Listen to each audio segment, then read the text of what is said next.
সরকারি বাসস্ট্যান্ড সংলগ্ন এলাকায় রবিবার দুপুরে বাচ্চা চুরির গুজব ঘিরে ব্যাপক উত্তেজনার সৃষ্টি হয়। তবে শেষ পর্যন্ত শিশুটিকে উদ্ধার করা যায়, ফলে বড় বিপদ এড়ানো সম্ভব হয়েছে। ঘটনায় জানা যায়, রায়গঞ্জের ভাতগড়া এলাকার বাসিন্দা রুনা খাতুন রবিবার দুপুরে রায়গঞ্জ হাসপাতালে যান। অভিযোগ, সেই সময় এক অচেনা ব্যক্তি বারবার ফোন করে তার সঙ্গে যোগাযোগ করার চেষ্টা করে।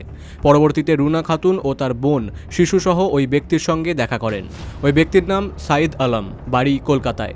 এরপর তারা একসঙ্গে একটি হোটেলে খাবারও খেতে যান। কিন্তু কিছুক্ষণের মধ্যেই সাইদ আলম রুনা খাতুনের শিশুকন্যাটিকে নিয়ে হঠাৎ উধাও হয়ে যান। ঘটনাটি টের পেয়ে রুনা খাতুন চিৎকার করে লোকজনকে জানান। মুহূর্তের মধ্যেই এলাকায় চাঞ্চল্য ছড়িয়ে পড়ে।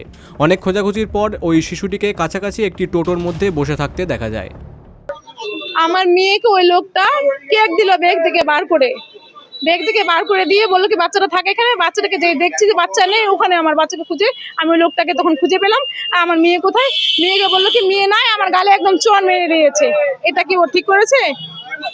ওই লোকটা আমার গায়ে চোর দিয়েছে। ওই লোকটাকে আমি চিনি না দাদা, জানি না, আমি দেখিনি কোনোদিনও। ও এসেছে, আমরা হসপিটালে এসেছিলাম ডাক্তারের কাছে মেয়েকে নিয়ে। ও এসলো, ও বললো কি আমি এসেছি বোন, দেখা করবি আমার সঙ্গে। আমি বললাম কি না, আমি দেখা করবো না তোমার সঙ্গে।